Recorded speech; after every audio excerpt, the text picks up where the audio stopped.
정말 쑥스럽습니다. 네. 저는 어디 가면 제 소개를 이렇게 이야기합니다. 강물처럼 추렁이는 희망을 낚아드리겠습니다. 강희락입니다. 반갑습니다. 오늘 제 강의를 찍으시는 분이 있는데 이게 찍었다가 복습하실 겁니까? 사실은 강의를 어디 가면 강의를 저도 보면 되게 열심히 찍습니다. 근데 보니까 이게 복습하는 경우가 잘 없더라고요. 혹시 뭐 블로그에 올릴 거라면 적으시오. 그렇지 않으면 정말 핵심적인 몇 개만 적으시고, 사실 오늘 이런 행사에서 제가 많이 드리기는 어렵겠죠. 그렇죠? 그래서 어떤 세미나의 목적은 딱 한 개인 것 같습니다. 하나만 가져가죠. 저도 사실 이 짧은 영어로 저희 미국 본사 강사가 왔을 때 영어가 사람들 정말 열심히 적으니까 제가 이제 그냥 미국 이름을 희락인데 럭키라고 부르는데, 럭키 저 그거 다 복습할 거냐? 이 말 저는 정말 와닿았습니다. 그래서 어딜 강의 가더라도 하루에 하나만 가져가자. 이런 모토로 강의를 전달을 하고 있습니다. 자, 그러면 오늘 이게 사실 뭐 강의라기보다 제가 우리 김현 박사님한테 여쭤봤고, 야, 이거 제가 이런 능력이 되나? 솔직하게 이게 되게 고민을 많이 했습니다. 제가 강의는 되게 많이 하는데 사실은 제가 사람은 이런 게 아니고, 어찌 보면 이 100년의 노하우를 갖고 있는 카네기 이야기를 하고 있지 않습니까? 그래서 과연 무엇을 전달해 줘야 될까 고민을 많이 했었습니다.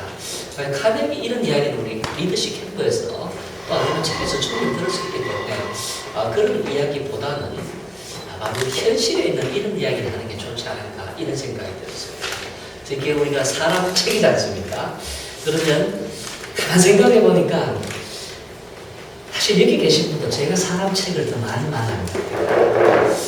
제 휴대폰에 오늘 오면서 보니까 전화번호가 9,000개가 이렇게 등록이 되어 있더라고요. 그리고 카톡 회원이 7,100명 정도가 사실 오늘까지 카톡 회원이더라고요. 물론 그 중에 젊은 분들이 많습니다. 약 2,000명은 제가 진행했던 우리 카네기 리더십 캠프에 오셨던 우리 대학생 리더십 캠프를 수료했던 학생들이 등록이 되어 있고, 그리고 한 2,000명 정도는 또 대구 경북 지역을 이끌어가는 우리 오피니언 리더들이 상당히 많이 있습니다. 제 과정을 수강하신 분이, 제가 이제 카네기 입사한 지는 99년도에 입사해서 지금 벌써 16년째 이렇게 하고 있으니까 저희들 수업이 원래 3개월 과정입니다. 이 3개월 과정에 일주일에 저희가 한 번씩 와서 3개월 할 때 하는 내용이 실제 사람 책하고 똑같은 내용입니다. 이런 내용을 합니다. 100% 발표 수업입니다. 그러면 12번 동안 발표 수업에서 하는 내용들이 나의 강점에 가장 많은 영향력을 미쳤던 어린 시절 어떤 한 가지 추억, 또 아니면 내 인생 최고의 선곡 스토리, 그리고 내가 살아가면서 정말 모토로 삼을 수 있는 정말 교훈받는 한 가지 스토리를 이야기하는 수업이었습니다. 그리고 내가 가장 힘들었던 역경을 극복했던 스토리를 또 이야기하는 시간이고, 마지막에는 정말 내 인생에서 가장 감동적이었던 순간 언제였을까? 그러면 이런 발표를 통해서 한 분 한 분이 살아왔던 스토리를 사실은 다 경험하는 거죠. 그래서 저는 주변에 정말 살아있는 멘토들이 대구 경북에도 정말 많다는 걸 느꼈습니다. 그래서 어찌 보면 제가 이제 여러분 나이 차이는 별로 안 납니다. 제가 이제 87학번이니까 나봐도 그렇게 많이는 안 되겠습니다. 87학번 제가 이제 48이니까 이 나이에 아마 대구 지역에서는 그래도 그냥 인맥이 아니라 한 분 한 분들의 인생 스토리를 가장 많이 들었던 사람 중에 한 명이 제가 아닐까, 저는 이런 생각을 했습니다. 그래서 제 스토리 플러스 실제 우리가 유명한 스티브 잡스나 빌 게이츠 이런 이야기가 아니고 바로 우리 부모님들의 이야기, 아니면 이 식당 사장님의 이야기, 정말 우리 주변에서 볼 수 있는 평범하게 나름대로 성공해가고 있는 이런 분들의 노하우를 참 많이 들어봤기 때문에 과연 그분들은 어떤 장점을 갖고 있을까? 그럼 우리가 젊은 이 나이에서 입장에서 어디에 한번 집중하면 좋을까? 이런 관점에서 사실은 어젯밤부터 고민을 되게 많이 한번 해봤습니다. 자, 그러면 한번 이야기를 풀어보도록 하겠습니다. 우선 제 이야기부터 하겠습니다. 제 전공이 뭐였을 것 같습니까? 심리학. 지금은 저는 이제 경영으로 박사학위를 받았습니다. 이 감성 리더십으로 박사학위를 받았는데 학부 전공, 이거 맞추는 분에게 오늘 제가 책 선물 많이 가져왔습니다. 제가 연구소 책을 한 40권 가져왔는데 이거 맞추는 분 중간중간에 한 번씩 되겠습니다. 자, 학부 전공. 물리, 물리. 행정, 행정. 아닙니다. 세고, 사회학 아닙니다. 기계공 기계공학 아닙니다. 수학, 비슷하게 가고 있습니다. 기계공학과. 전자공학, 네? 전자공학, 전자. 컴퓨터 예? 컴퓨터 아닙니다. 토목, 토목 아닙니다. 이제 뭐 몇 개 안 남았습니다. 이제 공학이 하겠습니다. 신소재 신소재 아닙니다. 전자공학, 전자금 아닙니다. 전자, 네? 물리학 물리학 아닙니다. 건축 아니다. 공대 이제 나올 거 다 나왔습니다. 전자, 저기 전기 아닙니다. 고문자 아닙니다. 성인 물리 아닙니까? 화공 예, 정답이에요. 근데 공개가 이 화가 이렇게 하는지 몰랐습니다. 저는 학원가 나왔습니다. 그런데 이상하잖아요. 학원가 나왔는데 지금 강의를 하고 있잖아요. 상당히 엉뚱한 짓을 하고 있습니다. 그럼 왜 제가 화원과를 나왔는데 사실 대학원은 이제 경영대학원을 졸업해서 또 이제 박사과정을 이쪽 경영학과로 갔는가 상당히 의아해하실 겁니다. 자, 그 이유는 사실 한 분의 멘토입니다. 아마 여기 계신 분들도 그런 멘토를 만나기 위해서 이 자리에 오셨겠죠. 저도 역시 제 한 분의 멘토가 제 운명을 바꾼 분이 계셨습니다. 저는 제 운명을 바꾼 분은 군에서 만났습니다. 저는 이제 ROTC로 군대를 갔었습니다. 그래서 ROTC로 군대를 가서 집안 형편이 안 좋아서 군 장학금을 받다 보니까 5년 동안 근무를 했습니다. 제가 화군과였기 때문에 임관을 할 때는 이 탄약이죠. 무기 담당하는 이 탄약장교를 임관했습니다. 그래서 이제 용인에 있는 탄약부대에서 소대장을 제가 92년도에 소대장 생활을 했습니다. 소대장 생활을 딱 가니까 제가 처음 모셨던 지휘관 대대장입니다. 일명 우리 여학생들이 많으니까 쉽게 설명드리면 부대가 한 300명 정도 부대가 되는데 거기에 가장 높은 분이 대대장이고 그 밑에 중대장이고 그 다음에 우리 임관을 하면 소위가 되는 소대장입니다. 제가 처음 모셨던 대대장님이 리더십이 너무 탁월한 분이었습니다. 어떤 스타일이냐면 강력한 카리스마를 갖고 계신 분입니다. 그래서 제가 딱 가자마자 저희 부대가 사령관님이 바뀌셨습니다.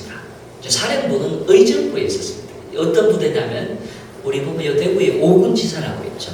이런 것처럼 이쪽 이제 중부전선에 군수 지원을 하는 2군 지사라고 여기에 이제 부대인데 사령부는 의정부에 있고 저희 부대는 용인에 있습니다. 용인 에버랜드 바로 옆에. 에버랜드 열심히 그걸 잘 다녔습니다.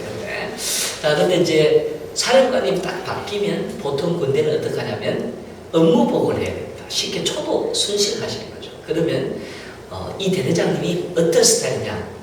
아침 회의를 7시 반에 상황회의를 합니다. 그럼 8시에 끝나야 저희들이 중대로 가서 업무 지시를 하는데 이분은 9시까지 혼자 이야기하시는 겁니다. 쉽게 재떨이를 일주일에 3번 던지는 겁니다. 카리스마가 너무너무 강한 분이었습니다. 자, 근데 이제 업무 보고 제대로 해야 될 거 아닙니까? 한 달 전부터 이분은 저희들을 쪼기 시작합니다. 한 달 동안 업무 보고 준비를 합니다. 맞아가면서. 브리핑 연습 일주일 하면 이거 브리핑의 달인이 됩니다. 그리고 중요한 건 한 달 전부터 막사 페인트 색칠을 새로 했습니다. 그리고 100만 편 탄약고 제초 작업을 그 무더운 여름날 한 달 동안 했습니다. 쉽게 깔끔하게 보이려면 보기 싫은 걸 전부 탄약고 안에 다 쳐박아 버리고 깔끔하게 보여야 됩니다. 왜냐하면 이유는 딱 한 가지입니다. 군인들이 열심히 들어가는 이유는 특히 장교들은 진급을 해야 됩니다. 근데 이분이 이제 중령에서 쉽게 이런 겁니다. 이제 지금은 괜찮은데 예전에는 중령에서 대령 진급 못하면 계급 정년이 있기 때문에 52살에 옷을 벗어야 됩니다. 그러면 애들이 중학교 많으면 고등학교 다닐 텐데 이게 안 되잖아요. 그래서 대령 진급하면 56세까지 가니까 이제 애들 대학교까지 갈 수 있겠죠. 괜찮습니다. 그러니까 어떻게 하든지 진급하려고 정말 이분이 쪼으십니다. 자, 문제는 D-Day 날입니다. 자, 헬기 타고 저희 사령관님이 딱 내려오셨는데 딱 보니까 이거 완전 공원입니다. 공원. 그리고 딱 내려서 브리핑하는데 너무너무 잘하다. 야, 대대장, 너 부대를 어떻게 이렇게 관리를 잘하냐? 야, 탄약감 둘러봐야지. 그러시죠. 이제 집차 앞에 투스타입니다. 투스타 딱 타시고 저희 대대장님 뒤에 딱 타십니다. 100만 평 탄약골 한번 딱 둘러보는데 이거는 완전 공원입니다. 공원. 보기 싫으면 다 이렇게 숨겨놨습니다. 야, 대대장, 너 정말 지휘를 잘하는구나. 너 정말 대단하다. 이제 우리 대대장님 머릿속에는 야, 진급하겠다. 이런 생각이 들었겠죠. 자, 근데 이분이 흔을 찔렀습니다. 갑자기 그 당시에 소대장들이 사고를 많이 쳤어요. 이제 육군 참모총장 지침이 초급 간부들 관리 철저히 해라. 갑자기 떠올랐던 겁니다. 야, 대대장 너 소대장들 관리 잘하고 있지? 아, 예, 잘하고 있습니다. 쑥삼 가볼까 걔들 일명 그런 것을 BOQ라 합니다. 그런데 청소할까요 안 할까요? 아, 그런 데는 안 하잖아요. 왜 손짓이는? 근데 저는 보면 솔직히 청소 좀 할 것 같죠? 저는 뭐 나름대로 깔끔하게 청소를 합니다. 근데 제 중대 같은 소대장이 사실 또 스카이대학 출신입니다. 아, 이 친구 저는 군에서 훈련을 받으면서 인허하고 부산에서 임관해서 석 달 동안 한 내무실을 썼습니다. 그때 알았습니다. 남자들이 속옷 하나로 일주일 견디는 비결을 저는 이놈을 통해서 터내겠습니다. 어떻게 하시면 됩니까? 속옷 하나로 일주일 견디는 비결. 우리 군에 갔다 오신 남자분들 어떻게 하시면 되죠? 뒤집어 입고. 아, 그렇죠. 거꾸로 뒤집어 입으면 됩니다. 이놈은요, 속옷뿐만 아니라 전투가 양말도 거꾸로 뒤집어 신는 놈입니다. 쉽게 냄새가 나는 놈입니다. 그래서 이제 옆방은 제가 가도 냄새가 나거든요. 근데 이제 장군이 왔습니다. 그것도 초도 의무수지에서 문 딱 여는 순간 갑자기 욱 깨는 겁니다. 딱 보더니 탁 야, 대대장 너 뭐하는 XX야? 너가 정신 있는 놈이야. 너가 이러면서 3천억 재산을 지키고 300명 병사들의 목숨을 책임져. 너가 리더십 있는 놈이야. 엄청나게 쏘아붙이고 연병장에 가서 그냥 헬기 타고 날아가 버립니다. 군대에서 이 정도면 게임 끝난 겁니다. 어떻게 됐을까요? 저희 대대장님이 일주일에 제들이 몇 분 날라오고 XX1에 달고 다니는 너무 강한 카리스마의 리더였습니다. 대충 상상이 되시겠죠? 헬기 사라지자마자 방송합니다. 지금 즉시 전 장교들은, BOQ 전 장교들은 완전 군장 상태에서 연병장에 지켜 갔습니다. 뭐 망나놉니다. 전투 막 지금부터 한 달 동안 영내대기 밤새도록 연병장 돌다 실시. 밤새도록 연병장 돌았습니다. 그 8월 중순에 그 무더운 여름날. 근데 중요한 거는 뭐라고 하면서 돌았을까요, 지금? 어떤 이야기를 하면서 돌았을까요? 야, 우리 한소희, 우리가 잘못했지? 앞으로 잘 보자. 이런 이야기를 했을까요? 욕만 하고 돌았습니다. 저희들이 달라질 일이 하나도 없습니다. 중요한 건 이렇습니다. 20개 부대 중에서 어떤 측정을 합니다. 그러면 저희들이 1등을 했을까요? 못했을까요? 한 번도 못 해봤습니다. 잘하면 8등. 저는 상당히 아이러니했습니다. 더 웃기는 건 이분이 너무 좋아가지고 결국 제 동기는 두 놈이 국군 병원에까지 실려갔습니다. 너무 스트레스 받았어요. 야, 이렇게 병원에까지 실려갔는데 왜 1등을 못할까? 정말 이상하더라. 근데 그 해답은 1년 뒤 바뀐 대대장님이 풀어주셨습니다. 1년 뒤에 대대장님이 바뀌셨습니다. 이분은 극과 극입니다. 회의 15분 하면 끝입니다. 6시 되면 퇴근해버립니다. 전에 그분은 11시에 퇴근했고 일요일 들어가거든요. 근데 이상하잖아요. 자, 근데 이분이 그럴 수밖에 없는 게 이분은 미국에 있다는 분입니다. 이분은 또 최고의 엘리트 육군사관학교 출신. 실제로 대구에 여기 이천동에 캠프 헬이라고 있죠. 여기가 대한민국 모든 탄약을 총괄하는 부대입니다. 되게 중요한 부대입니다. 그리고 전쟁이 터지면 실제 대한민국 국방력의 현실은 전쟁 딱 터지면 13일만 되면 메이드 인 코리아 총알은 제로입니다. 다 소진해버리는 거죠. 그럼 우리 14일부터는 우리의 동생들은 어떻게 싸웁니까? 여기 예비군들도 많을 텐데 칼 들고 싸워야 되겠죠? 사실은 전쟁 나면 그 전쟁 영화 다 거짓말이죠. 하루에 쓸 수 있는 총알 140발이니까 그래밖에 나눠가 줍니다. 이런 식으로 딱 13일 딱 주고 14일째부터는 미군들이 우리나라를 위해서 AB로 저장하고 있는 탄약이 있습니다. 사실 그 탄을 인수인 개발해서 전쟁을 칩니다. 그리고 소파 입장 웃깁니다. 갈로 열고 전시 중이라도 90일 안으로 돈으로 갚아라. 공짜가 없습니다. 자, 근데 이제 여튼 이러다 보니까 사실 최고의 엘리트 육사 출신들은 대부분 미군 부대하고 협조가 많기 때문에 미국 무관 생활을 많이 합니다. 자, 이분이 딱 오셨는데 이분은 자기가 전망이 정이 안 되잖아요. 여튼 뭐 상관없습니다. 왜냐하면 한 달 뒤에 업무 보고는 사령관님은 작년에 그분이기 때문에 업무 보고를 다시 하셔야 됩니다. 자, 근데 지금 제 와이프하고 그때 연애할 때였거든요. 주말 못 나가면 안 되잖아요. 저는 딴 데 신경 쓸 필요 있습니까? 어디만 신경 쓰면 됩니까? 예, 옆방만 신경 쓰면 됩니다. 한종이 청소 좀 해라, 청소. 이놈이, 뭐 사령관님, 이런 거 기억하기만 신경 쓰지 마라. 청소 안 했습니다. 근데 사령관님, D-Day 날, 사실 문제는 이제 이 대대장님은 저희들에게 별말 없이 그냥 좀 깨끗하게만 해놔. 참모부에서 알아서 다. 자, D-Day 날 헬기 타고 내려오셨는데 또 순찰하다가 야, 작년에 이 무대에 정말 웃긴 놈 한 놈 봤다. 너 전임 대대장한테 인수인계 받았냐? 무슨 말씀입니까? 아, 너 모르는 거야. 따라와라. 다시 저희 숙소로 딱 쳤습니다. 작년에는 온지 저희들이 2달 했고 이제는 1년 2개월. 어떻게 했습니까? 1년 동안 누워 앉았는데 근처가 가도 냄새나. 딱 문제지만 탁 닫아버리더만 또 저희 사례는 2분 다 육사조시. 또 사관학교에서 리더십 1년. 저희들이 얼굴 뜨거울 정도로 엄청나게 나무라더만 그냥 열받아서 헬기 타고 날아가 버립니다. 저희들은 또 어떻게 됐을까요? 아, 이제 또 끝났구나. 그래서 이제 제 와이프 될 사람에게 미리 전화했죠. 아마 한 달 동안 주말은 없을 것 같아요. 기다리지 마. 근데 웃기는 건 방송에 안 나옵니다. 벌써 소문이 쫙 퍼지니까 저희 내부반장님, 소대장님 완전군장 다 꾸려놨습니다. 기다려봐. 근데 6시 무렵 되니까 BOQ 전 간부들은 7시까지 간부 식당에 지켜라. 혹시 왜 이러지? 아주 조심해서 갔습니다. 근데 이제 이런 식당이에요. 저희 대대장님하고 중대장 참모들의 순상을 딱 받아놓고 저희 소대장 4명을 기다리고 있습니다. 야, 빨리! 야, 너희들 진짜 고생했다. 너희들이 없으면 우리 부대가 돌아가겠다. 업무 보고 준비하느라고 정말 고생했다. 내가 오늘 술 한잔 살라고 불렀다. 자, 한잔 받으라. 근데 저는 봤는데 우리 한종이는 고개 팍 숙이고 있습니다. 한종 왜? 조금 전에 그 BOQ 사건. 야, 신경 쓰지. 너가 왜 고개 숙이냐? 솔직하게 대자는 너희들에게 좀 사죄를 해야 됩니다. 정말 미안하다. 사실 미국 무관생활 하다 보니까 전방 정이 안 돼서 업무 파악하느라고 너희들 신경 못 쓴다. 사령관님, 전혀 신경 쓰지 마. 내가 가볼게. 앞으로 내 신경 쓸 테니까 우리 열심히 한번 잘 보자. 미안하다. 한 잔 받으라. 어떤 느낌이 들었을까요? 이분을 위해서는 날아온 총알 대신 맞겠다. 정말 감동을 받았습니다. 사실 이분은 저희들에게 1등하라는 이야기를 한 번도 안 했습니다. 근데 항상 1, 2등 합니다. 그 이유는 하나입니다.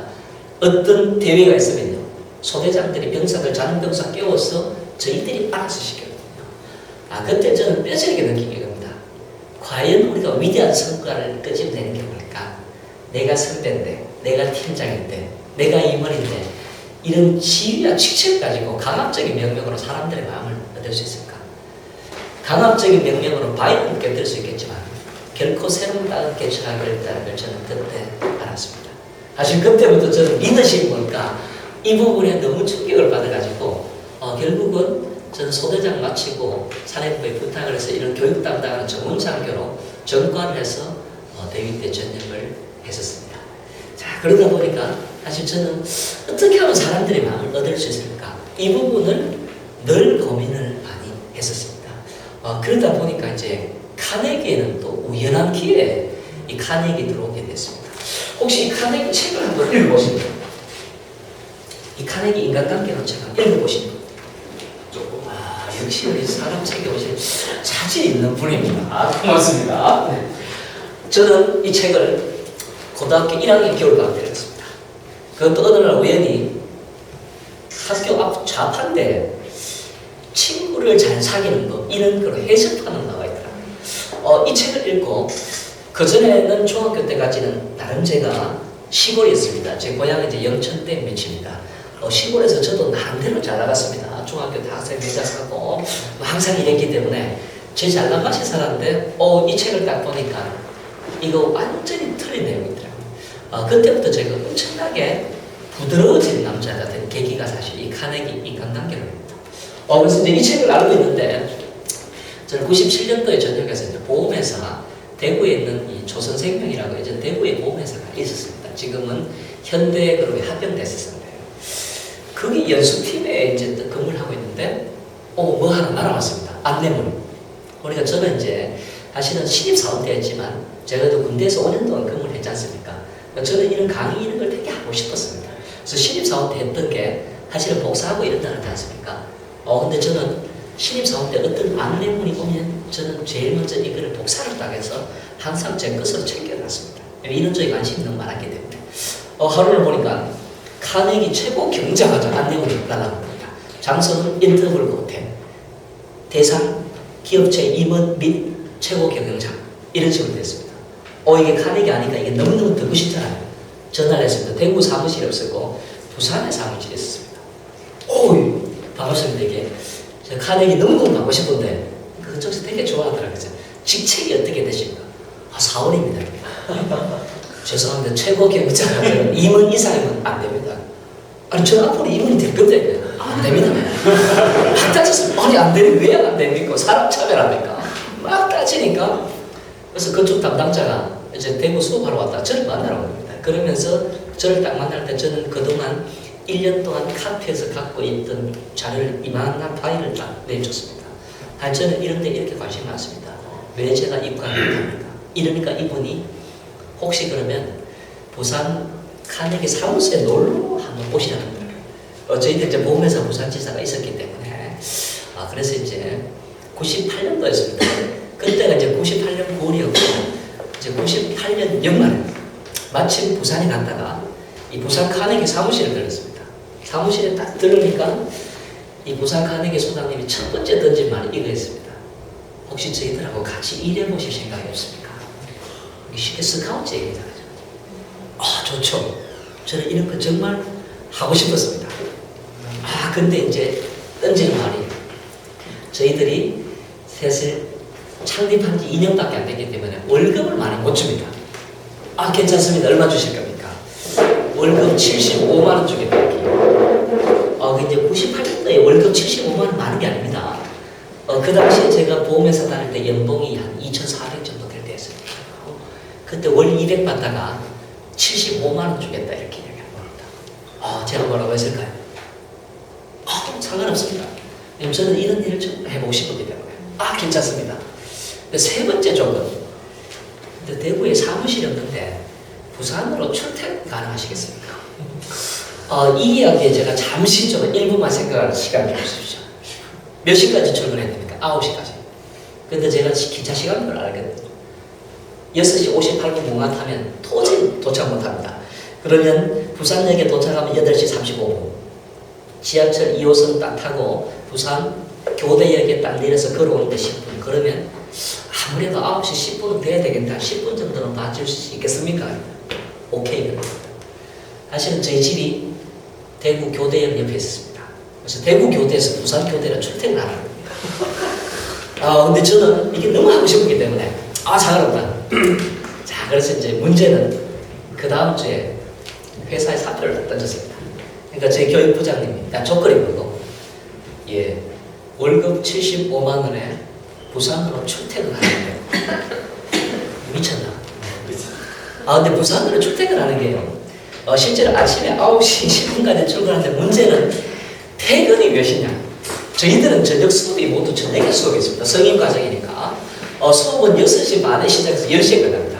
부산 수업은 서면 롯데호텔 42층에서 밤 10시에 끝납니다. 여러분 미팅 딱 하면 제가 탈 수 있는 기차는 11시 새마을 그 당시에 다행스럽게 그것도 대구역에 있었습니다. 대구역에 도착하면 12시 38분. 집에 가면 1시. 그 다음 아침 떠나가야 됩니다. 근데 사실 저는 이게 너무 하고 싶었거든요. 정확히 출퇴근 5시간 걸리잖아요.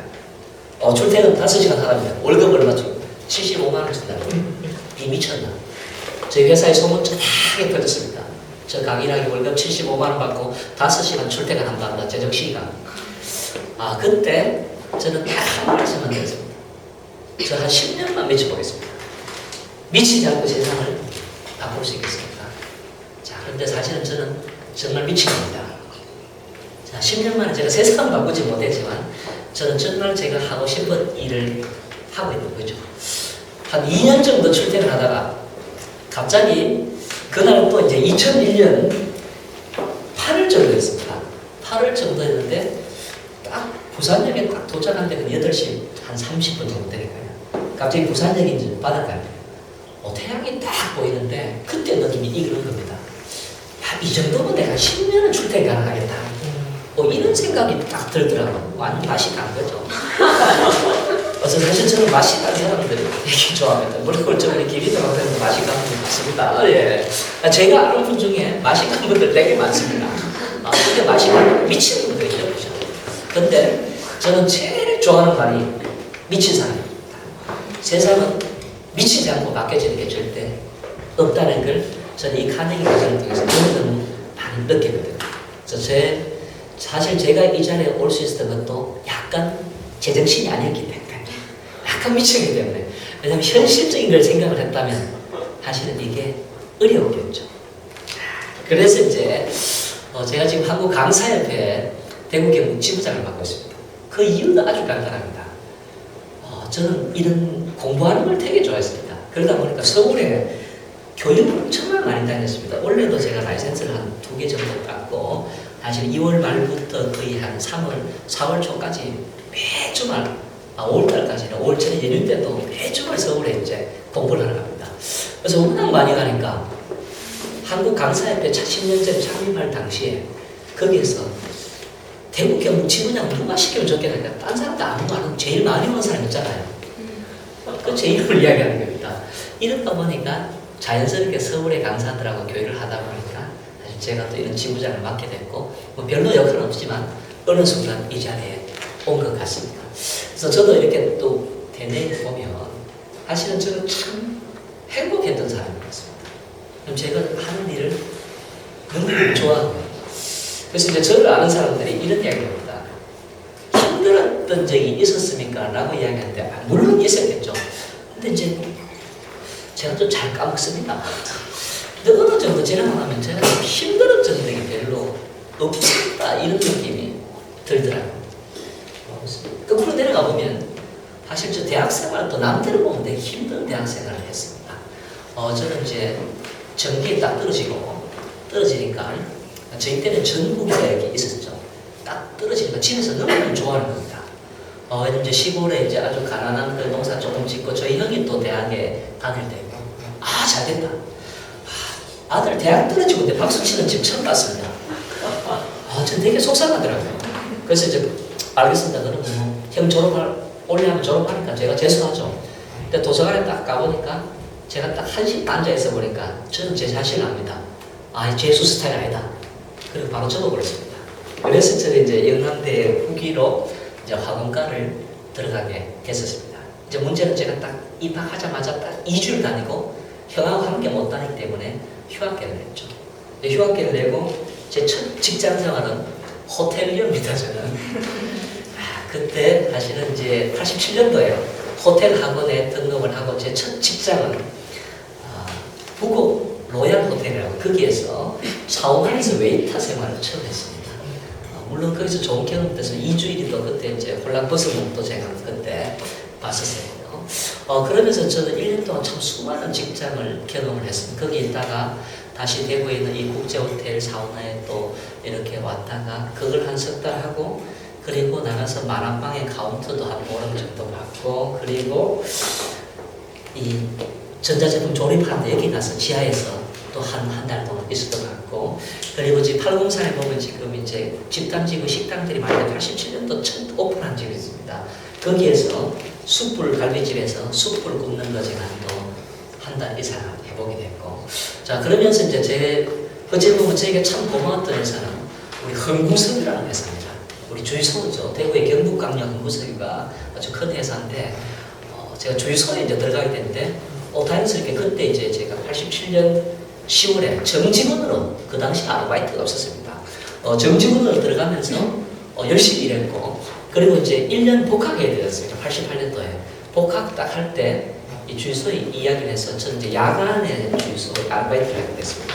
그 야간에 했던 곳은 대구 공전역 볼리동이에요. 학교는 경산이지 않습니까? 그럼 이제 주유소 아르바이트는 딴 게 아니죠. 저녁 6시부터 저녁 12시까지 기름을 넣고 그리고 12시부터 아침 5시까지 불을 끄고 경비를 씁니다. 쉽게 자는 거죠. 자는 건 이랬습니다.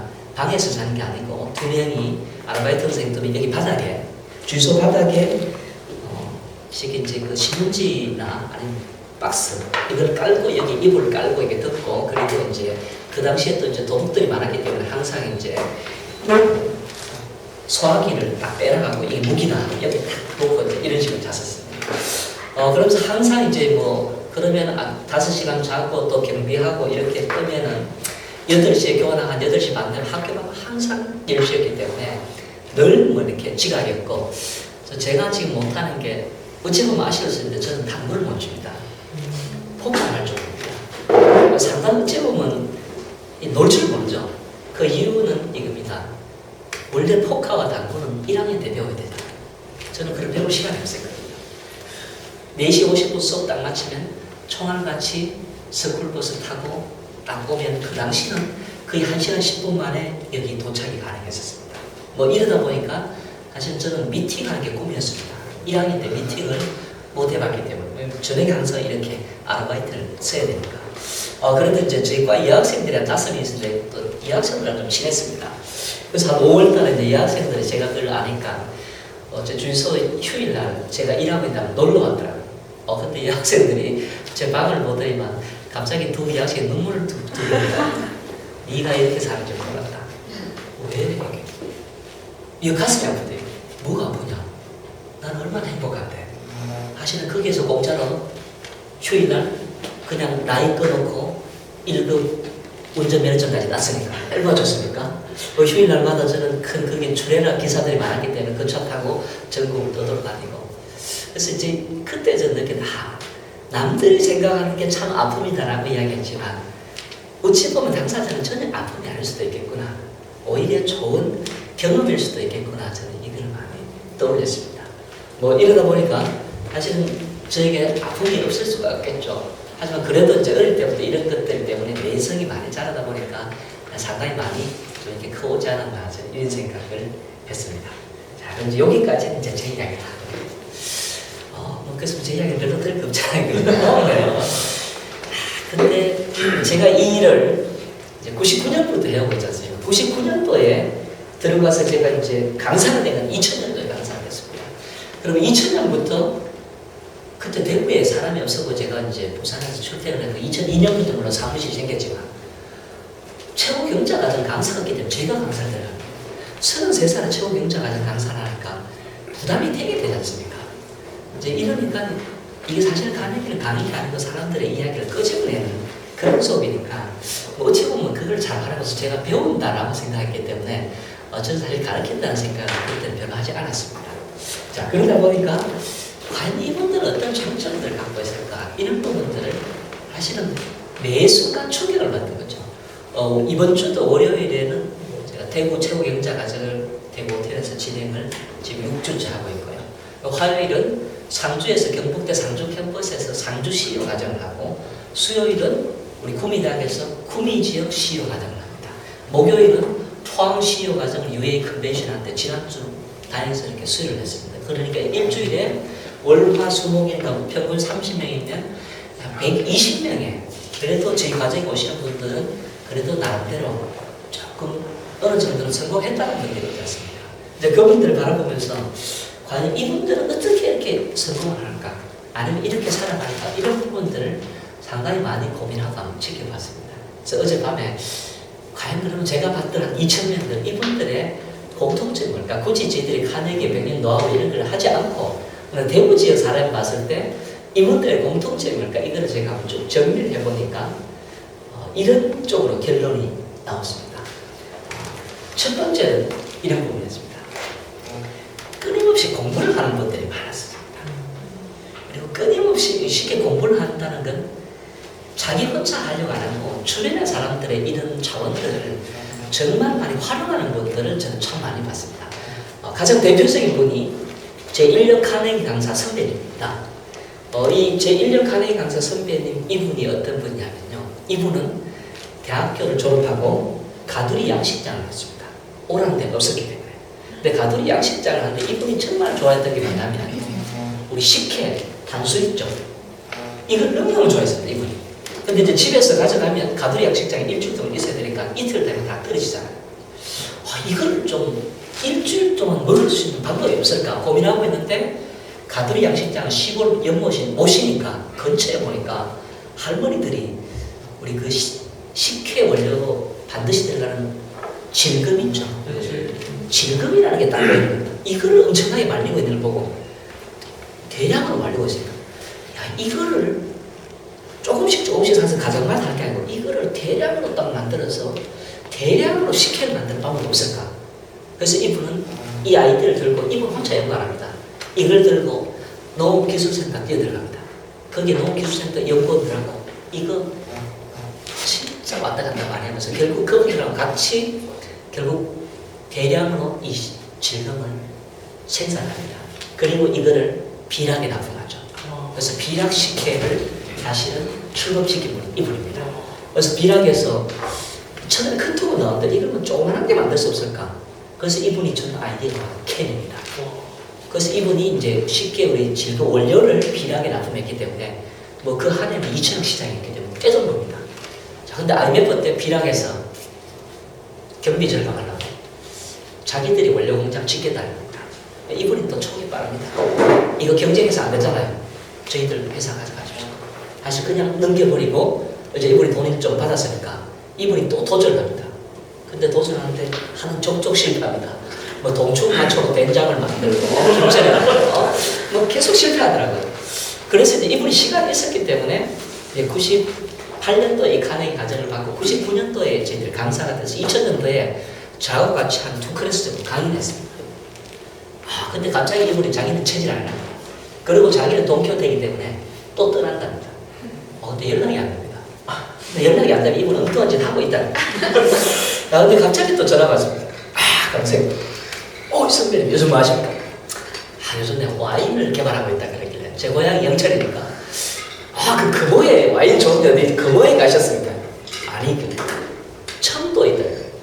첨도에 포도가 납니까? 왜 와인을 왜 포도로만 만들어? 지금 감으로 와인 개발하고 있다 그래요. 말 좀 되는 소리 하시오. 감으로 무슨 놈이 그 당시에 와인도 사실은 확산 안 될 때였거든요. 원래 내 말 안 되는 이야기 아니야. 그래서 지금 계대 식용과 교수님들하고 이거 떫은 맛을 빼기 위해서 노력하고 있다는 겁니다. 자, 그래서 실제로 2003년도에 저희들 송년할 때 50개 들고 왔습니다. 테이블 딱 2개씩 다 놨습니다. 맛있었을까요? 못 먹겠더라고요. 이걸 제가 집에 가니까 와이프가 여보 이거 10초가 이러더라고요. 안 팔리겠죠. 근데 이분 계속 또 이런 것을 떫은 맛을 빼는 노력을 하고 2005년도에 에이펙 만찬주로 딱 들어갔죠. 대박칩니다. 근데 또 연락이 안 됩니다. 요즘 바쁘십니까? 바쁘다. 뭐 하실 때 와인을 많이 만들어놨는데 이게 저장할 때가 없다. 그래서 저장할 때를 지금 찾고 있는데 사실 얼마 전에 기가 막힌 걸 찾았는데 철도천도 그걸 모르고 있더라. 철도천도 까먹고 있는 터널 하나 발견했는데 여기 한 온도가 12, 3도 발견했는데 기가 막히다. 그게 첨도 와인 터널입니다. 사실은 첨도 와인 터널 대표인 하상호 대표님이 저희 카네기 강사 이제 섭외입니다. 자, 이러니까 이분은 저를 사실은 참 창의적인 분, 또 더 웃기는 분이에요. 이분이 또 2008년도에요. 뜬금없이 저럼 이상한 막 전화 옵니다. 찬전하죠. 그러시죠. 강사님, 왜 터널에 와인만 숙성하지? 그렇죠. 우리 직업이 뭐 동기부여가 그렇죠. 사람들의 꿈도 숙성시키면 안 되겠나? 야, 멋진 아이디어입니다. 그래가지고 사실 그때 이제 거기 와인 터널 안에 토크쇼도 하고 뭐 이런 식으로 다 짰는데 홈페이지 이런까지 들어갔고 이제 비전 뭐 이래 만드는데 그거는 사실 안내가 접었습니다. 근데 지금 또 그게 와인 터널에 가면요 봉이 김성달입니다. 프로그램 7,000원 주면요 와인 한 잔도 안 줍니다. 7,000원 딱 주면 거기 들어가서 자신의 꿈을 적어서 와인 병에 딱 넣습니다. 그리고 이제 코르크 작업하고 딱 하고 난 다음에 거울 보고 나는 뭐 앞으로 이걸 딱 하겠다. 근데 이걸 평생의 꿈을 넣고 3년 뒤에 꿈도 딱 넣습니다. 그리고 거기에 전화번호 딱 적거든요. 중요한 건 이게 평생 동안 저작하면 장사가 될까요? 안 되죠. 저작 기간 3년. 그래서 3년의 목표 반드시 적용합니다. 3년 뒤에. 그리고 3년 뒤에 전화해서 한 달 동안 안 찾아가면 재활용. 그냥 상 빼서 종이상 빼면 재활용 되잖아요. 이래갖고 7,000원 갖고 팝니다. 완전 봉이 김선달이죠. 자, 어찌보면 맛이 약간 가신 분입니다, 이분이. 자, 근데 사실은 이분은 끊임없이 끊임없이 뭔가 있으면 자기 혼자 고민하고 정가를 쳐요. 아, 이게 이분의 장점이구나. 사실 네트워크를 최대한 많이 활용하시는 거죠. 사실 세상이 급변하는 이 시대는 내가 모든 걸 해결하겠다. 이거는 정말 모순인 것 같습니다. 주변에 전문가 네트워크를 활용하시는 것. 그래서 우리가 이런 네트워크를 잘 활용하시는 것도 앞으로 살아가는데 정말 큰 도움이 되지 않을까 이렇게 생각합니다. 첫 번째, 저는 이런 분들 많이 만납니다. 두 번째는 좀 무모한 분들, 쉽게 배째라 같은 이런 분들이 대구 지역에 되게 많습니다. 너무너무 웃기는 분들, 무모한 분들입니다. 쉽게 이제 남들하고 똑같이 해서는 안 된다. 창의적인 데 보니까 창의적인 건 저는 의외라고 무모한 데서 되게 많이 나온 것 같습니다. 주변에 보시면요. 사실 무모하게 하는 분들 되게 많습니다. 지금 이번 과정에 오신 한 사장님은 이분은 이제 딴 거 하는 게 아니고 뭐 배관 파이프 이런 데 이제 여기 연결한 밸브 이걸 대리점 하는 겁니다. 근데 이분이 사실은 예전에 목욕탕하고 이렇게 돈을 엄청나게 많이 벌었습니다. 그래서 이분은 이제 돈을 흠쩍흠쩍 쓰고 보조금 엄청나게 많이 쓰고 어느 순간 쫄딱만 해버린 겁니다. 그게 이제 가실 게 없잖아요. 그래서 이분이 그동안 이제 배관 이런 대리점을 해왔기 때문에. 근데 딱 보니까 여기 밸브 이쪽에 어떤 업체, 큰 업체 이 제품이 상당히 괜찮은데 대리점을 하려면 몇 천만 원이 필요하잖아요. 이 대리점을 하는 돈이 없지 않습니까? 그래서 이분은 분명히 성공할 자신이 있다고 생각했기 때문에 어떻게 하냐면 거기에 자재부장한테 아무리 전화해도 전화를 안 받아줍니다. 그래서 이제 이분은 특단 조치를 합니다. 주민등록 등본을 한 통 딱 떼거든요. 자, 그리고 사진을 한 장 딱 찍어가는데 어떤 사진이냐면 자기 조그마한 가게에 간판을 건데 이미 그 회사 제품 사진 넣어서 그 회사 대리점 간판을 딱 붙여버린 겁니다. 이것도 스티브 스필버가 비슷한 스타일입니다. 그리고 이 사진하고 주민등록 등본 딱 들고 가서 그분 딱 찾아갑니다. 부장님, 저 가진 하나도 없습니다. 사실 그동안 이런 일을 했고 이런 일에서 상황을 망해버렸습니다. 이거 제 주민등록 등본입니다. 제 이름 있고 가족이 있습니다. 이거를 보조금을 빌렸습니다. 그리고 이 제품이 너무 좋아서 이미 사무실에 다 해놨습니다. 사진 보여주니까 허락도 안 했는데 무슨 회사 대리점 이렇게 딱 만들어요. 여기에 이분이 너무 감동이 받아서 사실 대리점을 개설해 준 겁니다. 그래서 정말 열심히 해서 이분이 다시 재기에 성공을 했던 거죠. 저는 이게 뭐 스티브 스필버그도 그랬다지 않습니까? 그냥 유니버스 스튜디오 출근해서 빈 방에 그냥 자기 물어보지도 않았고 어떻습니까? 자기 방이나 이름 붙여버렸다지 않습니까? 쉽게 이것 또한 미친 아닙니까? 이런 분이 주변에 생각보다 주변에 성공했던 분, 제 카드에 가지고 오신 분들 저는 정말 많이 봤습니다. 아, 이러구나. 정말 자기가 하고 싶은 게 있으면 현실 조건 이런 걸 다 따지면 정말 아무것도 못합니다. 현실 조건을 과감히 부러치고 뛰어들 수 있는 용기가 필요하겠구나. 저는 이거를 느꼈습니다. 자, 그럼 저는 오늘 여기 대부분 다 젊은 분들이니까 사실 여기 계신 분들이 정말 잘할 수 있는 게 바로 무모하게 뛰어들 수 있는 거. 쉽게 우리 비쟁이가 아니라 배째라 이런 말 있지 않습니까? 자, 이거를 우리 여기 있는 저나 우리 뭐 김영환 실장님, 우리 김희대 박사님 이런 분들이 잘할까요? 아니면 여기 젊은 분들이 잘할까요? 왜 젊은 분들이 당연히 잘하겠죠. 왜 젊은 분들이 이를 애초부터 들이댈 수가 있을까요? 그렇죠. 경험입니다. 사실 저도 지금 창업하려고 마음속에 그런 지 벌써 한 2년 됐는데 아직까지 못하고 있습니다. 근데 곧 분명히 하긴 할 겁니다. 근데 저는 과감히 버리고 나가기 이게 너무 아깝고 그동안 버려놓은 게 있는데 완전 새로 해야 되고 또 가족을 보여야 되고 사실은 다 특별한 것처럼 오라야 또 새로운 데 가겠죠. 그래서 이제 뭐 조만간에 그렇게 하겠지만 사실 이게 현실적으로 이제 어느 정도 되면 가족이 있으면 이게 어렵지만 우리 여기 계신 분들 같은 경우는 이런 게 없지 않습니까? 실제로 보면 뭐 이스라엘 이야기도 하고 미국도 보면 미국이나 이스라엘이 그렇게 많이 창업 기업들이 많이 생긴 큰 이유 중에 하나가 이민자들이 많은 거예요. 이민자들은 결국은 아무것도 이럴 게 없지 않습니까? 그러니까 새로운 데 막 도전하지 않습니까? 근데 실제로 기존에 있던 사람들은 이럴 게 많으니까 새로운 데 도전하기는 어렵겠죠. 과감히 뛰어들죠. 결국 뛰어드는 분이 결국 핵심적으로 성공하는 것 같습니다. 자, 문제는 이렇게 뛰어들는 게 쉽겠습니까? 어렵겠습니까? 가장 필요한 게 뭘까요? 그래서 어찌 보면 사실 지금처럼 급변하는 세상에 정말 젊은 분들이 가장 필요한 것은 들이댈 수 있는 용기가 아닐까 저는 이런 생각을 많이 했습니다. 그래서 뭐 작년에 보면 조선일보 이런 게 나왔죠. 창의적인 인재 3요소에 보면 첫 번째 챌린지, 두 번째 융합, 세 번째 소통 이렇게 이야기하는데 뭐 요즘 융합 때문에 인문학 이런 열풍도 많이 나오지만 사실은 저는 아무리 창의적인 아이디어, 융합을 통해서 창의적인 아이디어를 갖고 있더라도 사실 도전할 수 있는 용기가 없다면 이거는 무용지물이다 이런 생각을 많이 했습니다. 그래서 융합 이런 부분도 함께 다른 것도 필요하겠지만 정말 과감하게 뼈저고 들릴 수 있는 용기 이게 정말 필요한 시대가 아닐까 이렇게 생각합니다. 자, 우리 이카루스 이야기를 들어보면 우리 이카루스 이야기가 어떤 이야기입니까? 이카루스 이야기. 그렇죠. 이제 날개짓 이제 이 섬에 잡혔으니까 이제 이 섬에 이제 육지로 도망을 가야 되는데 쉽게 설명하면 이제 이 아버지가 아들에게 날개를 달아주는데 이제 날개가 안 떨어지게 밀려붙지 않습니까? 그래서 뭐라고 얘기합니까? 아버지는 이제 너무 높이 날지만 그러면 태양이 녹아서 떨어진다. 근데 사실 우리는 이것만 기억하고 있는 거죠. 이카루스 아버지는 두 가지 이야기했죠. 너무 높이 날지 마라. 태양이 녹아서 떨어진다. 너무 낮게 날지 마라. 너무 낮게 날면 이 섬에서 육지로 갈 때 실제 이런 바다의 수증 기름 때문에 날개가 젖어버리면 날개가 꺾여버립니다. 분명히 이야기하는 두 가지 이야기입니다. 너무 높이도 날지 말고 낮게도 날지 마라.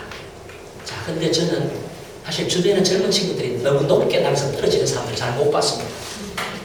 근데 너무 낮게 날아서 아예 삶을 출발하지도 못하는 사람들이 주변에 너무 많더라고요. 여기 성경에 보면 세계 7대 죄악이라는 게 있지 않습니까? 근데 저는 세계 7대 죄악보다 더 무서운 게 하나 더 붙이자면 자기 비하 이렇게 이야기하고 있습니다. 정말 과감하게 뛰어들 수 있는 이런 용기가 있다면 그러면 어떤 일이든 성공할 수가 있겠구나 이런 거를 저는 약 2,000명의 대구 경북지의 CEO들 하면서 사실 많이 느껴봤습니다. 자, 그리고 이제 세 번째는 좀 사람에 대한 사랑. 사실 이런 부분들 이게 의외로 대구 지역에 없는 부분이 참 많습니다. 그런데 보면 쉽게 사람에 대한 사랑이 이게 롱런하는 기업들을 만드는 경우를 저는 상당히 많이 봤습니다. 근데 이게 꼭 이게 이제 직원들에 대한 사랑이 아니고 고객에 대한 사랑 때문에 히트치는 것도 저는 많이 봤습니다. 지난주에 포항이 졸업을 했다고 했지 않습니까? 포항 과정에 졸업했는데 저는 포항 과정을 한 3년 동안 쭉 다니면서 실제 포항이나 뭐 상주나 구미 이렇게 다니면 제가 술이 약하기 때문에 술을 거의 안 먹습니다. 한 잔 정도 먹으면 제가 운전을 해오지 않습니까? 제가 카네기 들어와서 외부 지역에 가서 처음으로 대리운전을 했습니다. 포항에서 여기까지 오는데 대리운전비 10만 원 달랍니다. 아까웠습니다. 포항에서 대리운전 한 이유는 딱 한 가지입니다. 우리 인터넷을 뜨겁게 달던 폭탄주 아줌마 아십니까? 알죠? 알아요. 이분이 저희들 수업을 받고 있었거든요. 이분 다미촌에 이분은 아주 많은 사장님입니다. 함순복 사장님이라고. 이분은 이제 카네기는 이름 소개를 제가 아까 제 일적으로 삼행시로 풀었는데 이분은 이름 소개도 이렇게 합니다. 함순하게 볶아드리겠습니다. 함순하게 이렇게 합니다. 근데 술이 진짜 맛있습니다. 이분 그냥 술을 맥주를 줘도 이분 탁 흔들어가지고 아주 탄산처럼 이렇게 주더라고요. 근데 완전 예술이더라고요. 그리고 또 뭐 새로 개발한 여명주라는 게 있어갖고 그걸 좀 안 먹을 수가 없었습니다. 그래서 제가 이제 딱 2잔 먹으니까 어쩔 수 없이 10만 원 주고 대리운전이 왔습니다. 근데 이제 제가 궁금한 사람이 이분이 왜 이렇게 될 수가 있었을까? 근데 이분이 얼마나 성실하냐면 6시 반에 수업을 하면 미리 일 있으면 귀뜸합니다. 강사님 제가 조금 이따 사라졌다가 다시 올 텐데 왜요 사장님? 사실은 오늘 서울 어디에서 뭐 단체가 오는데 포항에 오면 반드시 방문해야 되는 식당이 이 식당이랍니다. 포항시에서 공부를 너무 많이 해서 그래서 거기 제가 가서 한번 말아주고 한번 와야 됩니다. 그러십시오. 그래서 한 7시 반 되면 사라졌다가 8시 반 되면 다시 오게 돼요. 정말 열심히 하는 겁니다. 이제 그래서 제가 이분이 또 수업 때 이야기를 하잖아요. 어떻게 이렇게 성공하고 뜨게 됐을까?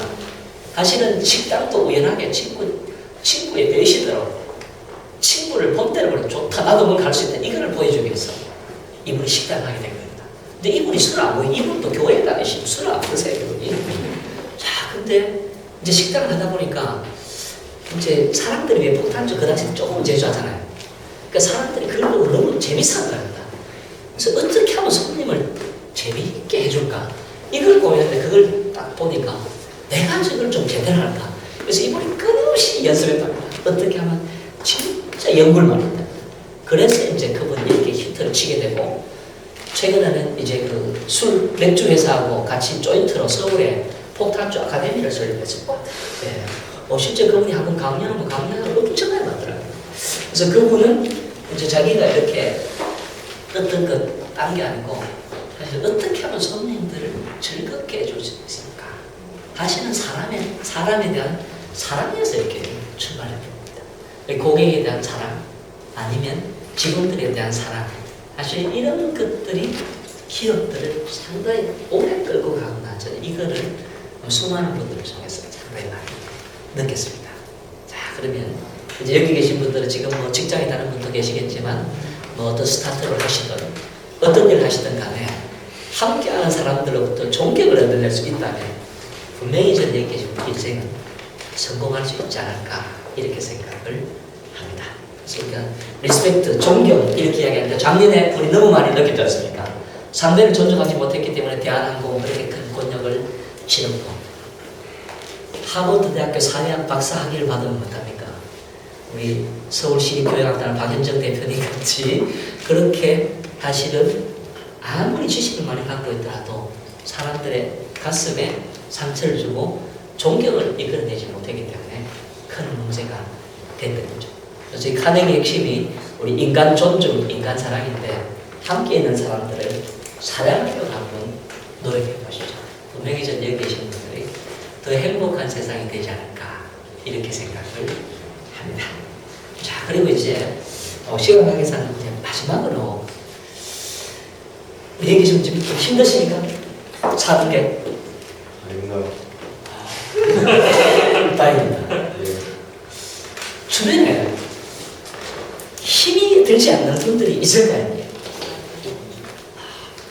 우리 연탄길 보면 정말 감동적인 이야기가 많이 나오죠. 그리고 연탄길뿐만 아니라 뭐 내 영혼이 닿고 있을 보면 정말 감동적인 이야기 나오잖아요. 그거는 절대로 남의 이야기 아닙니다.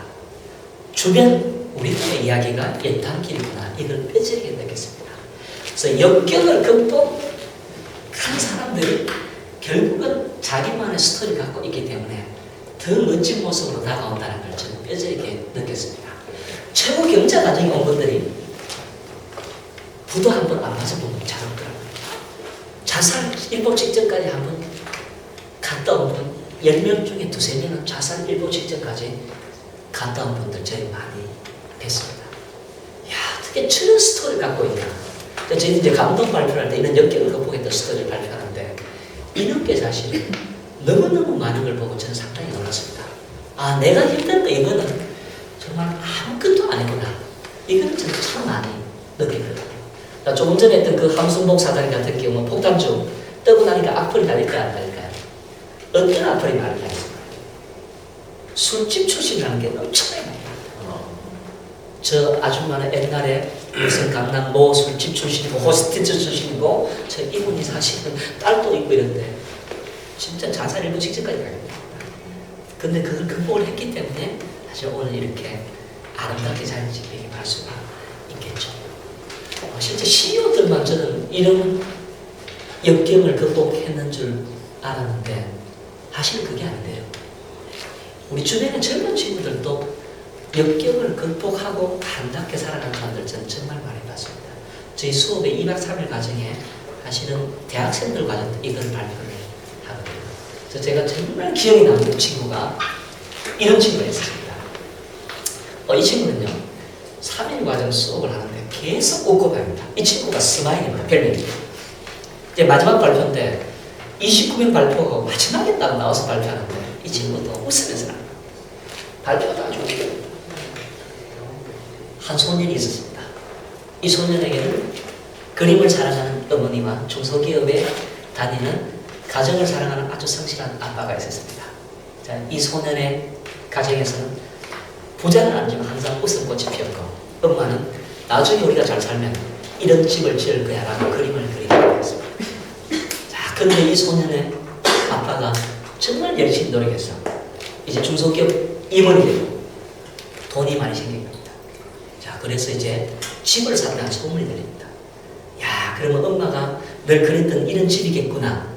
근데 그날부터 아빠가 집에 들어올 횟수가 줄어들기 시작합니다. 일주일에 한 번, 이제 한 달에 한 번. 근데 그때부터 엄마도 이상해지기 시작합니다. 엄마도 새벽같이 사라집니다. 그리고 집에 오면 있는데 저녁물이 들 때만 또 사라집니다. 근데 사실은 과연 아빠가 집을 사는데 왜 오라고 안 하지? 누구의 집일까? 이 소년의 집도 아니고 이 엄마의 명이다. 알고 보니까 왜 낯선 여자의 명의로 등록이 된 겁니다. 아빠가 바람을 피운 겁니다. 그리고 석 달 정도 엄마가 사라지고 아침에 사라지고 저녁에 사라지다가 저를 느꼈고 한 석 달 정도 지나니까 엄마가 기어나가는 겁니다. 정신이 이상해져 버린 거죠. 그래서 외삼촌에게 전화해서 정신병원에 입원시켰는데 정신병원에 딱 면회를 가니까 주말에 정신이 깨어있을 때 한다는 말이 충격적입니다. 얘야 정말 미안하다. 사실은 엄마가 왜 그랬냐면 너희 아빠가 바람을 피우던 나는 너희 아빠를 너무 사랑했기 때문에 너희 아빠 모습이 보고 싶어서 출근하는 거 보고 싶어서 걸어서 거기까지 갔다 왔다가 퇴근하는 모습 보고 싶어서 일찍 갔다가 기다렸다가 돌아왔단다. 근데 결국 내가 이렇게 정신줄 놓아버렸네. 미안하다. 내가 너를 키울 수 없으니까 부탁했다. 아빠가 아무리 믿더라도 이 엄마가 가장 사랑하는 사람은 너희 아빠가 너희 아빠 집으로 들어가거라. 초등학교 5학년입니다. 그 집에 들어갈 수 있겠습니까? 하지만 이 엄마의 간곡한 부탁이기 때문에 이 소년은 결국 그 집에 들어갑니다. 그리고 이 소년 무럭무럭 자라나서 코리아 헤럴드 기사에까지 실리게 됩니다. 그 주인공이 바로 접니다. 이렇게 합니다. 그 코리아 헤럴드에서 이제 영어 웅변, 영어 스피치 대회에서 이 스토리 이야기에서 대상을 받아서 신문 기사가 됐더라고요. 그러면서 던지는 말이 여러분 세상이 힘드십니까? 스마일 어게인 하십시오. 태양은 항상 여러분들 향해서 빛나고 있습니다. 뭐 이러고 쫙 들어가 보는데 한 30초 동안 아무 말도 못했습니다. 그러고 일어나서 기립박수를 칠 수밖에 없었습니다. 이게 남의 이야기가 아니고 특히 우리 IMF를 관통했던 분들 저는 이쪽에 계시는데 맞죠? 그죠? 사실 IMF를 관통했던 분들이 많기 때문에 저는 오히려 이게 우리 한국 젊은이들에게 오히려 최고의 결론을 저는 IMF였을 거다 이렇게 생각합니다. 이런 역경을 경험을 했기 때문에 사실은 과감한데 도전할 수가 있지 않겠습니까? 오히려 평단했으면 더 어렵지 않을까 이런 생각을 했습니다. 자, 우리가 결국 힘든다는 건 힘이 들어온다는 말이겠죠. 내가 쓸 수 있는 힘이 들어온다는 말. 우리 나만의 스토리는 딴 게 아니라 사실 충분히 우리 스스로 만들 수 있는 게 나만의 스토리가 되지 않을까 이렇게 생각을 합니다. 결국은 세상이 워낙 빨리 바뀌고 있기 때문에 앞으로 이런 역경이 많이 오겠습니까? 안 오겠습니까? 사실은 역경은 훨씬 더 많이 올 거예요. 옛날보다. 그렇다면 디지털 시대는 결국 우리가 원하는 삶을 살기 위해서는 가장 필요한 건 회복 탄력성이라고 이야기하죠. 정말 잘 될 때가 중요한 게 아니라 어려울 때 이거를 극복할 수 있는 능력, 이게 정말 중요한 능력이지 않을까. 자, 그러려면 결국은 우리가 생각을 사실 아주 안 좋은 거라도 긍정적으로 생각하는 이런 모습이 더 필요한 세대가 아닐까 이렇게 생각을 합니다. 자, 그러면 이제 오늘 제가 그동안 이걸 사실은 좀 나중에 한번 정리를 해서 저도 이걸 책으로 내겠죠. 뭐 그런 준비를 하고 있는데 멀리 있는 이야기 아니라 사실은 인생의 스타들은 미국에 있는 게 아니라 우리 주변에 수없이 깔려있다. 그래서 우리 인생의 멘토들은 주변에 많이 수없이 깔려있다. 그리고 저도 군에서 그 멘토 사실 그 대대장님이 제 운명을 바꿨듯이 자, 여기 계신 분들도 결국은 한두 분을 통해서 운명을 충분히 바꿔줄 수 있겠죠. 자, 그리고 더 중요한 건 여기 계신 분들이 그런 멘토가 되려고 이 자리에 계신 거죠. 맞습니까? 예. 자, 마지막으로 한 말씀 드리겠습니다. 드리고 일단 제 강연은 여기서 마치고 나중에는 식사하면서 이야기를 나누겠습니다. 우리 해운대에서 조연으로 나와서 가장 떴던 분이 누굽니까? 우리 해운대 영화에서 조연으로 나오는 분. 그렇죠. 김인권 씨. 김인권 씨 같은 경우는 대학에서 연극을 전공을 했지 않습니까? 근데 아시다시피 연극 바닥이 이게 돈이 안 되잖아요. 뭐 잘 안 되니까. 자, 근데 이제 해운대에 조연으로 출연해달라고 우리 해운대에 그때 감독이 누구였죠? 윤재균이었죠. 윤재균 감독이 연락이 온 겁니다. 그러니까 여기 네 조연으로 출연하냐. 근데 고민 한번 해봐야 되겠습니다. 뭐 자기가 뭐 조연 이럴 자격이 있을까? 근데 문자가 그날 저녁에 한 통의 문자가 나옵니다. 김인권의 인생은 해운대를 출연하기 전과 후로 갈라질 것이다. 윤재균. 이 문자를 보는 순간 전율이 느껴지더랍니다. 실제로 김인권 씨는 해운대 출연 이후 완전 인생이 바뀌었지 않습니까? 주연배우까지 닿지 않습니까? 자, 그렇다면 김인권의 인생을 이 윤재균 감독이라는 이 만남이 인생을 바꿨듯이 저는 우리 여기 계신 분들 주변에 있는 사람들이 내 인생은 누구누구를 만나기 전과 후로 갈겠다. 이런 평가를 듣는 인생이 되신다면 최고 인생이 되지 않을까 생각합니다. 꼭 그런 인생이 되시길 기대하면서 제 짧은 이야기는 여기서 마무리하도록 하겠습니다. 감사합니다. 사실 제가 이걸 하다 보면 벌써 제가 대학 주제도 쓰거든요. 대학생 캠프 하는 학생 친구들이 요즘 뭐 결혼식 참석자고 한다고 정신없습니다. 그래서 이런 고민을 하는 연락이 오는 친구들이 또 직장을 바꾸거나 이렇게 할 경우에 자, 그러면 직장 생활 하다 보면 충분히 그런 매너리즘에 빠질 수가 있을 것 같아요. 근데 저는 이제 후배들이 그렇게 오면 항상 이야기합니다. 섣불리 하는 거라.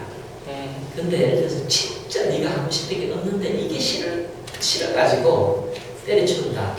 제가 때려치우는 사람을 주변에서 봤거든요. 근데 때려치우는 친구들이 진짜 하고 싶은 게 있는 친구들은 괜찮은데 그렇지 않으면 거기서부터 더 추락하는 경우를 제가 참 많이 봐왔습니다. 자, 그러면 이게 서울론적인 이야기겠지만 우리 게테도 이런 이야기 하지 않습니까? 행복이란 내가 좋아하는 일을 찾는 데는 것이 아니라 현재 좋아하는 일을 하는 데 있다 라는 이야기가 있습니다. 그러면 나중에 혹시 뭐 이런 일을 하고 싶다 하시더라도 저는 그 분야에서 사실은 내가 이 직장에서 성공한 경험을 갖고 다른 데로 가야 그래야 이게 뭐가 되는데 여기에서 성공 안 하고 다른 데 가서 성공하겠다 이건 상당히 위험한 화사인 것입니다. 그러면 이제 이걸 한번 생각을 해봐야 되지 않을까요? 자, 내가 왜 살까? 어찌 뭐 철학적인 질문일 수도 있습니다. 왜 살아갈까? 왜 일을 하는가? 저는 이제 기업에 갈 때 일에 대한 것에 대해서 되게 많이 강조를 합니다. 일이 뭔가? 일이 뭔가? 내가 왜 일을 하는가? 사람마다 일은 다 다르겠죠. 자, 그런데 이제 그러니까 일을 좋아하지 않고 행복해지기는 어려울 것 같습니다. 완전 솔직하게 맡겨놓고 제가 강의 가서 솔직하게 지금 하고 있는데 정말 좋아하는 것을 흔들어 주시면 몇 프로 될 것 같습니까?